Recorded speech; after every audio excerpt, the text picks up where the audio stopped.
David Lowe here again. One of the most frequent questions I get asked is about the role of Screwcap. And you'll notice with increasing frequency that Australian wines and New World wines, which is where we call wines from the United States, New Zealand, Australia and South Africa to a certain extent, we're using more and more Screwcaps.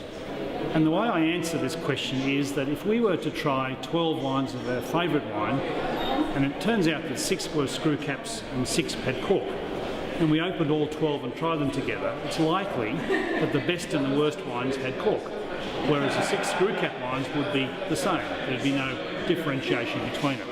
This means that the cork can do great things for wine and it can do some terrible things for wine.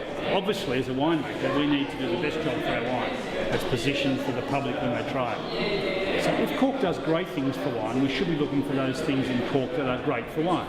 Equally, if they're bad for wine, we should try and eliminate those from our winemaking procedure. So the things that are bad about cork, which have been difficult for Australia to survive with this cork argument, has been that the corks are often from trees we don't know. The trees have got bark is a living thing. It's why it floats. It has lots of air inside the cork. So the air inside the cork often is random. Often there's too much air and the wines can go age quickly and become stale. The colour's affected, the nose is affected, the aroma is affected, and the tannins become too soft over time. Also, we're starting to find that there's a product in cork which comes from a fungus attacking the tree in Portugal particularly, and it makes a product we call TCA. Now that sounds gobbledygook, but it means trichloroanisole. Those of you who've smelt the old water-bridge compound, or cough medicine, or a mushroom taste, this is the cork taint that was associated with wine. And unfortunately, you only know there's cork taint because the liquid of the wine interacts with the cork once it's been bottled. So I can't tell a cork is good or bad until it actually is put in the bottle and you try the wine.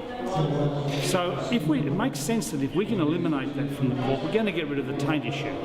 It also makes sense that if we have a wine that's tight, there's not much air in it, it's going to stop the problem of what they call random oxidation, or the aging, premature aging of wine. So where Screwcaps have come in is it's a seal, it's a perfect seal.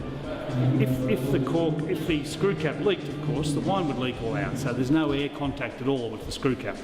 So Australians have developed this system so that it keeps the wine fresh and it keeps it consistent. So the first bottle you open, or the 100th bottle you open, the Screwcap makes the wine taste the same. So with cork, of course, if the cork is from a different tree, it's got different bark characteristics, different growth characteristics. Therefore, if it's a poor cork, it's likely to render the wine disagreeable. It's going to make the wine stale or oxidised. So if we can get our corks from a uniform producer, that is, they're all the same type, if we can get the best quality corks, we're going to be better off because we can make the wine better. The reason I have both, I have Screwcap and cork, is for my white wines I Screwcap them because I want to retain the freshness, the brightness, the freshness of the wine is paramount for Australian winemakers. But for red wines, which inherently are more complex and need some amount of oxygen, some amount of air to soften the tannins, because tannins are the dry characteristic that give you the strength of the wine.